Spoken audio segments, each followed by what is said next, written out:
विद्यासागर महाराज।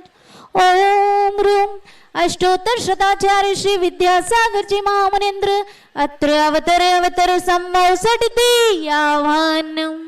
ओम room अष्टोत्तर शताचार्य Shri Vidyasagar ji महामुनीन्द्र अत्र तिष्ठ ठठ स्थापनम्।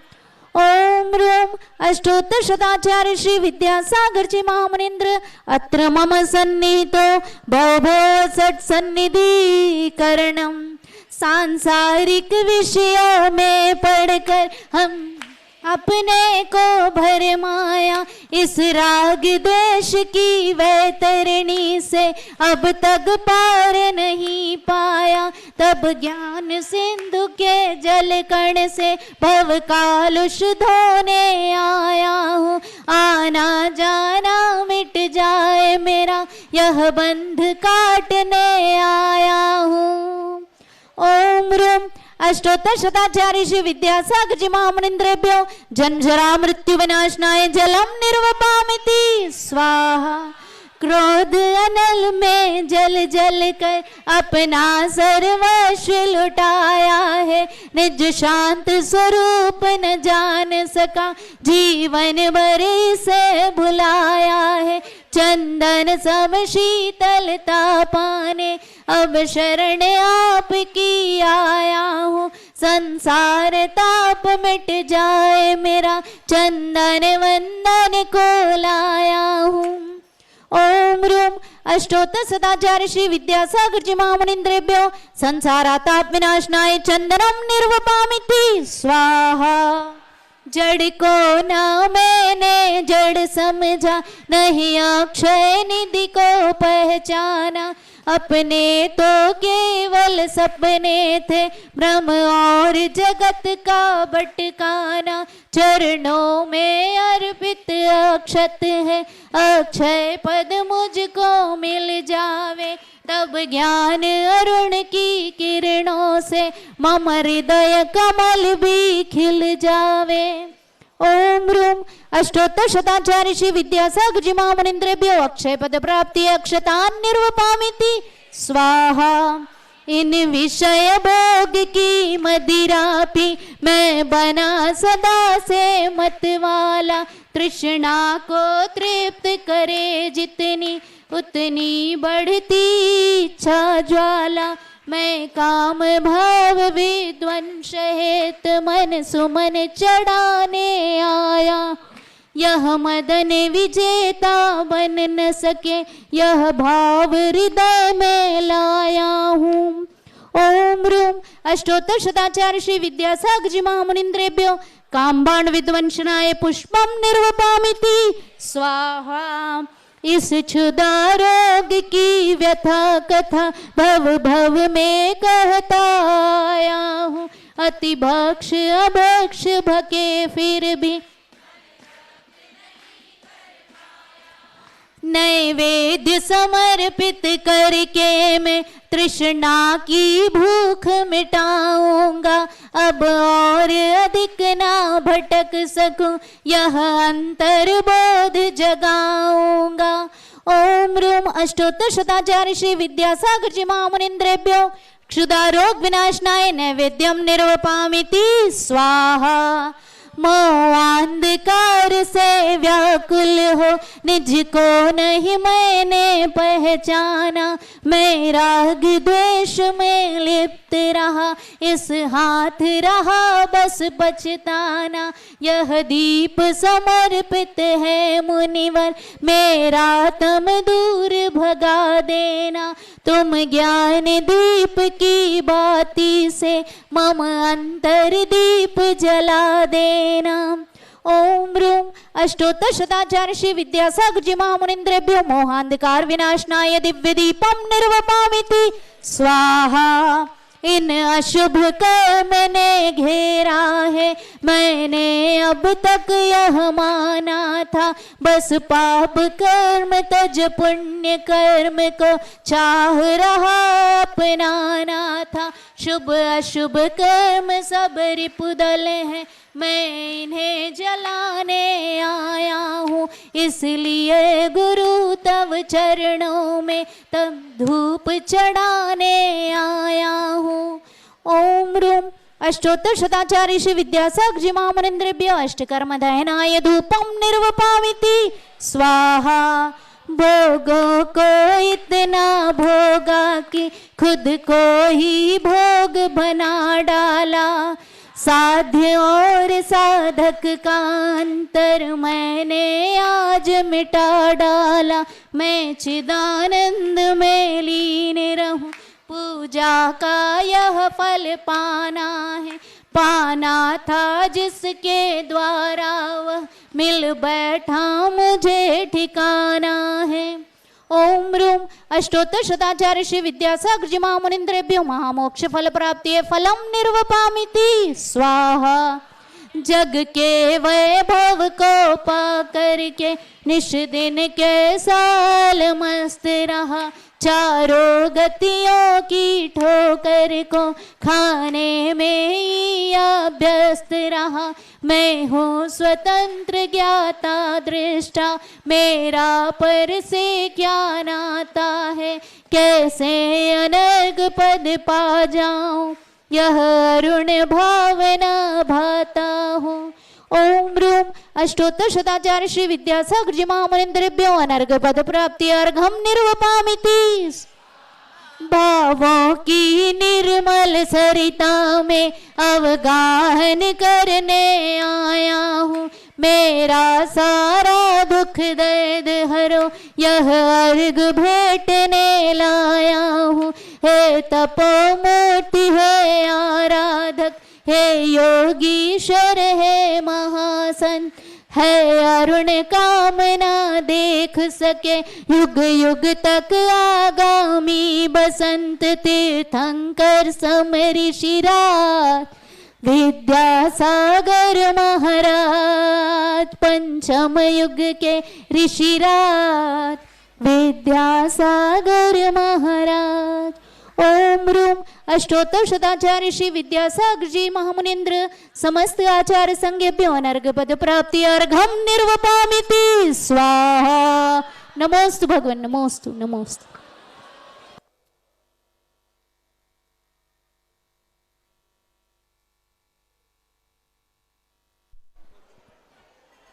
ओम नमः सिद्धेभ्यः, ओम नमः सिद्धेभ्यः, ओम नमः सिद्धेभ्यः। अहिंसा परमो धर्म की। आचार्य गुरुवर श्री कुंद कुंद भगवान की। आचार्य गुरुवर श्री ज्ञान सागर मुनि महाराज की। चलो आचार्य भगवान विद्यासागर जी महामुनि राज जी की, समस्त आचार्य संघ की।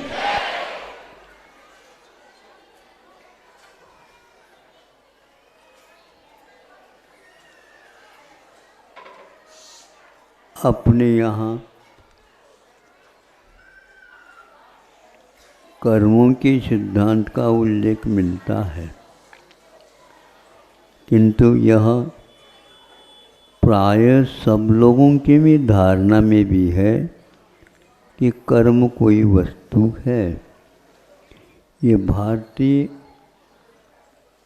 दार्शनिक धारा है। इसमें कोई न कोई सब लोग कुछ न कुछ स्वीकार कर लेते हैं, किंतु पश्चिमी देशों में इसकी रिवाज नहीं है, परंपरा नहीं है, किंतु यहाँ का प्रभाव से वह प्रभावित नहीं है ऐसा नहीं कहा जाता।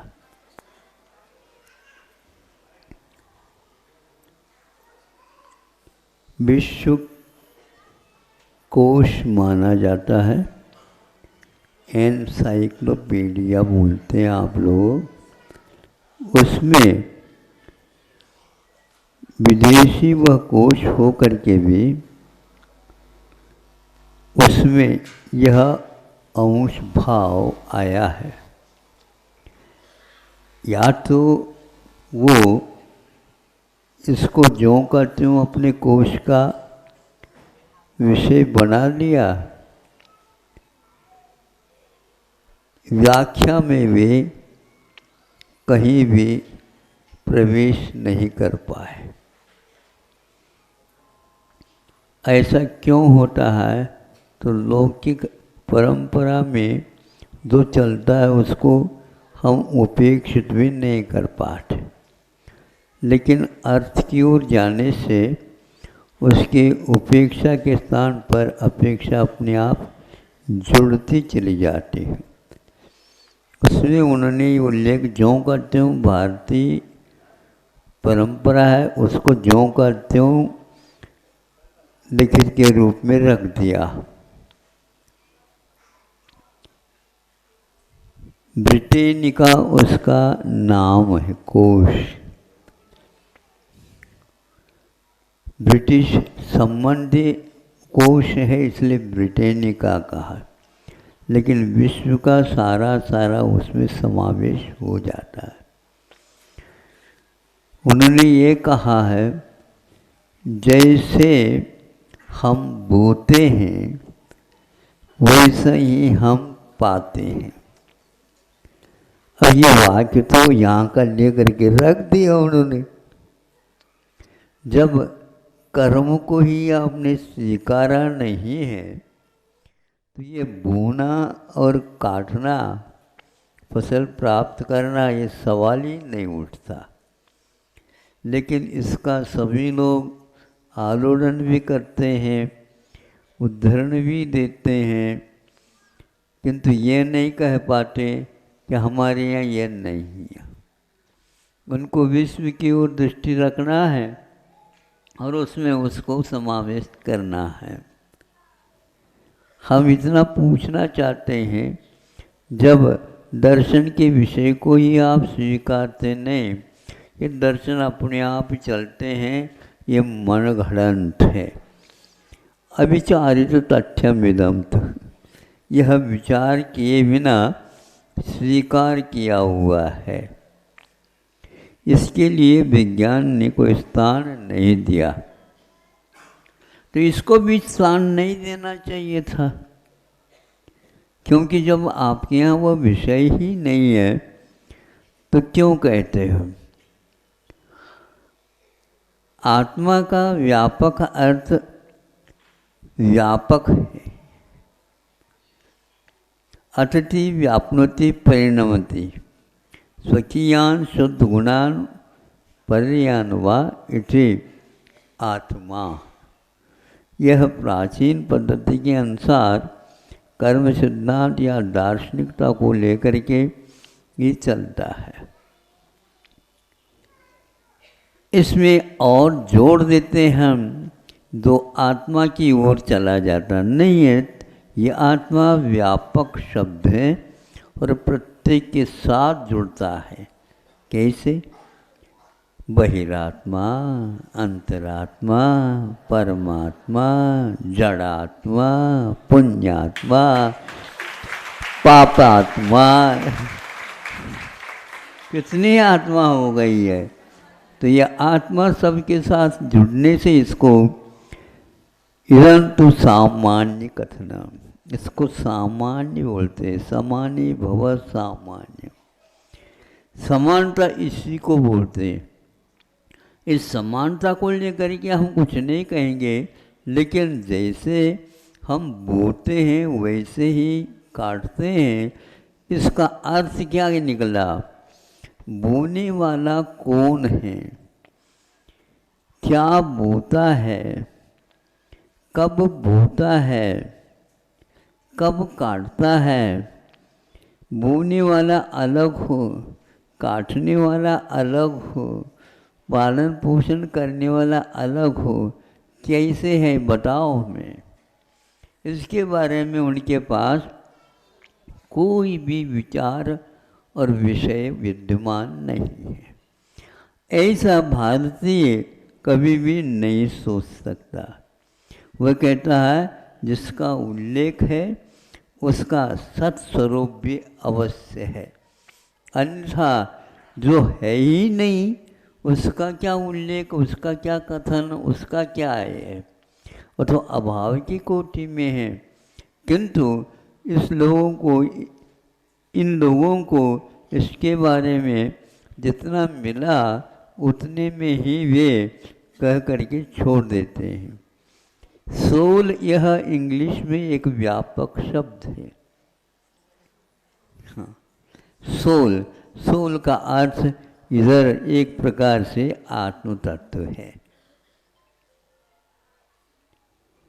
लेकिन वह एक प्रकार से स्वामी के अर्थ में लेते हैं तो उसके साथ साथ सोल इटसेल्फ, हाँ, आत्मा अपने आप में क्या है तो वह चैतन्य को स्वीकार नहीं कर पाते, क्योंकि उसको स्वीकार कर ले वैज्ञानिक लोगों का तथ्य सब अतथ्य के रूप में प्रवृत्त हो जाता है। इसलिए मैं कह रहा हूँ वह कर्ता जो होता है वह बहुत प्रमुख हुआ करता है, क्रियाएं उसकी होती हैं, अन्य किसी की नहीं होती। तो जिसने बोया उसने काटा है कि जिसने बोया उनको नहीं, उनके और परंपरा से कोई हो उसको काट ले, ऐसा नहीं हो सकता, क्योंकि जिसने बोया या जो बोया वही काटने में आता है, तो उसी को उसका फल भी मिलेगा। ये कर्म सिद्धांत है। आपने बोया और आपको न मिले तो आपने साधना की और आपको मुक्ति नहीं मिले तो क्या होगा? आप इसको पसंद करोगे कि नहीं हमने सब काम किया, तुम आ करके बैठ गई खाने के लिए? तो यह महसूस तो होता है कि सेल्फ क्या है, लेकिन without help there is no self.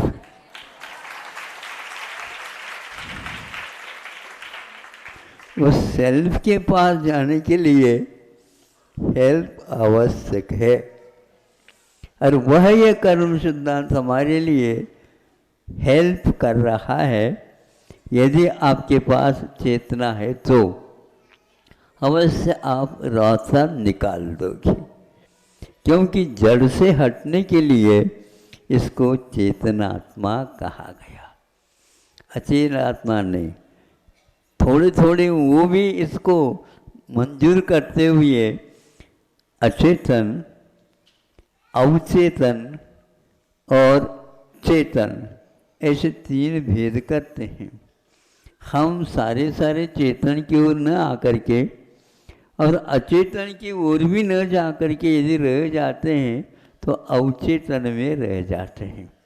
अवचेतन क्या वस्तु है महाराज? कोई पाठ नहीं कर रहा है इसलिए उसको हम एक प्रकार से अचेतन कह दें, जानता नहीं है।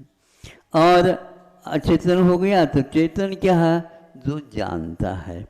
अवचेतन क्या है महाराज ये बताओ? तो उन लोगों को इसमें तो कुछ प्रवेश जैसा लगता तो है, वह यह है अपनी उनकी भाषा में न कह करके मैं अपनी भावना या भावों के अनुसार करना चाहता हूँगा, तो यह भाषा भी हमारी रहेगी।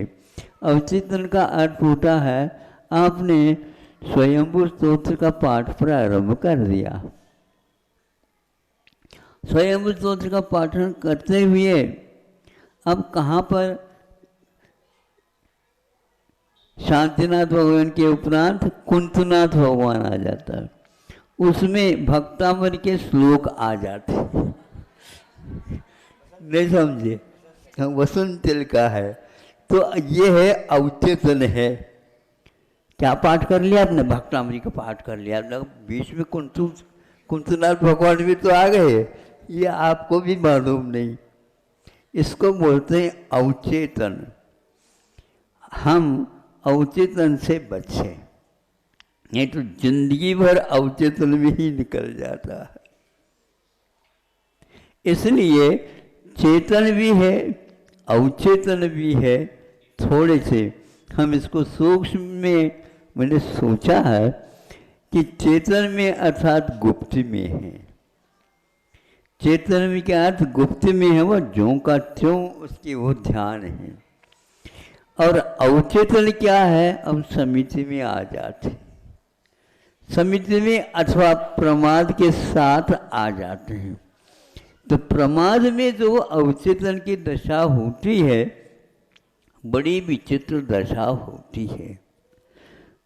मान ली 4-5 घंटे आप सो गए, अब वो सारी बहुत सारे स्वप्न भी आ गए और बहुत कुछ किया आपने, लेकिन वह अवचेत दशा में हुए हैं। आंखें खोलने के उपरांत वो कुछ भी नहीं रहता है। तो आपकी जिंदगी में अवचेतन न हो, और अचेतन तो है ही नियम, चेतन यदि करते हैं तो उसके स्वभाव की ओर अवश्य आप देखेंगे। यह समय सार में जब तात्पर्य वृत्ति में हम आ जाते हैं, तात्पर्य क्या है, तस्य भाव तात्पर्य, तात्पर्य का अर्थ ये है। तो समय सारकार ने जो लिखा उसका तात्पर्य क्या है, जयसेन महाराज की ओर देखते हैं तो वो कहते हैं कि आत्मा तो सबके साथ लगी हुई, जम सामान्यम गहनम दर्शनम, तो सामान्य का ग्रहण करता है या असामान्य मात्र अवलोकन करता है, उसमें कोई चेतना का पुट लगता ही नहीं है वो, लेकिन उसकी अभिव्यक्ति हम नहीं कर पाते, अथवा वह अव्यक्त रूप में रह जाता है। अव्यक्त रूप का अर्थ क्या होता है, कुछ भी नहीं, ऐसा तो नहीं कह सकते, लेकिन वह व्यक्त नहीं होने के कारण धुंधला धुंधला सा आपको लगता रहता है। पानी को तो आप धुंधला नहीं कह सकते, लेकिन कोहरा पड़ जाता है तो यह धुंधला चल रहा है, धुंध चल रही है, इसलिए हमें कुछ नहीं देखने को उपलब्ध हो रहा है। इसको हम यूँ कह दें, पहले जो कोई भी किताब होते थे, छपते थे, फिर छपने के उपरांत भी एक चित्र लगता था लेखक का अथवा उस मालिक का, या और कोई भी कह दो। उस चित्र को गंदा न हो इसलिए उसके लिए वो एक बहुत पतला कागज़ जो छाप दिया, वो ऐसा जाति का नहीं हो कपड़ा कागज़, किंतु हाँ अब उससे भीतर भी कुछ दिख रहा है। कभी अब ऐसा लगता है कि यह आए गया चित्र, लेकिन यह ऐसा क्यों चित्र है, जब उस पन्ने को भी उठाते हैं तब लगता है कि यह वस्तुतः है। हमारी दशा ऐसी है, उस अवचेतन दशा में कुछ मिल जाता है, उसी को हम बहुत अच्छा कह देते हैं।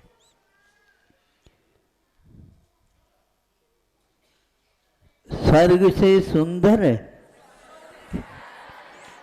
और सपनों से प्यारा है। अब ये बताओ, स्वप्न, अब स्वर्ग से तो आपने स्वर्ग तो देखा नहीं, और स्वप्न को ही क्या कहते हैं, सपनों से भी प्यारा है।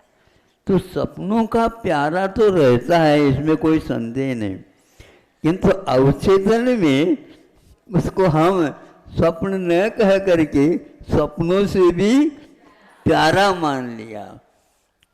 चेतन से कोई प्यारा नहीं हो सकता, इसलिए चेतन की ओर देखो। तो तात्पर्य वृत्तिकार ने क्या कहा, उन्होंने ये कहा कि आत्मा तो बहुत है, बहुत, सब में आत्मा जुड़ सकती, जोड़ते हैं। इसलिए सोल जो है एक, ये सारे लोक में फैला हुआ तत्व है, सबके साथ जुड़ा हुआ है, सबके साथ जुड़ता हो, क्योंकि परिणमन करना प्रत्येक द्रव्य का स्वभाव है। यत् परिणमते तद द्रव्यम, परिणम करता तो वह भी परिणमन हो रहा है, लेकिन चेतन के लिए फिर बाद में कहते हैं अतति व्यापनोति परिणमति संचेतयति वाह। फिर बाद में उन्होंने कहा अनुभव संवेदन भी करता है। ये संवेदन शब्द यदि नहीं देते तो उसको हम समयसार कह ही नहीं सकते। तो यहाँ तक जाने के लिए हमें अचेतन को भी छोड़ना पड़ेगा, शब्द प्रत्यय को भी छोड़ना पड़ेगा, क्योंकि आत्मा कहने मात्र से शब्द प्रत्यय का बोध होता है, लेकिन अचेतन में भी उसका प्रवेश हो रहा होता है। चेतनात्मा तो यह क्या है, यह पर के बिना भी हमारे पास है, इसका अस्तित्व ज्ञात होता है। वह करता है तो वह भोगता भी है, वह उसका स्वामी भी है, वह उसको पैदा करने वाला, यानी वह पहला जो होता है वह कर्म कहलाता है। येन कृतम यत् क्रियते वाइट कर्म है, जिसके द्वारा किया जाए और जो करने में आता है इसका नाम कर्म है।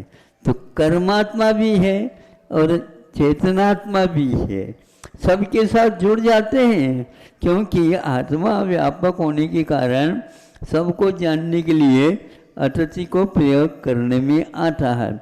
ये शब्द प्रत्यय और अर्थ प्रत्यय, ये दोनों प्रत्यय अवचेतन में हम देखते हैं और चेतनता में संवेद्य आ जाता है। आप लोग संवेदन की ओर दृष्टि रखें, इसीलिए ये कहा, यदि समझ में नहीं आए तो उदाहरण तो याद कर ही दो, समझ में आ जाएगा। इसीलिए वह क्या बोता है, कब बोता है, किसने बोया, आदि आदि के बारे में सोचेंगे, अवश्य ही एक चेतन आत्मा की खोज हो सकती है, होना चाहिए। इसलिए कहा अहिंसा परमो धर्म की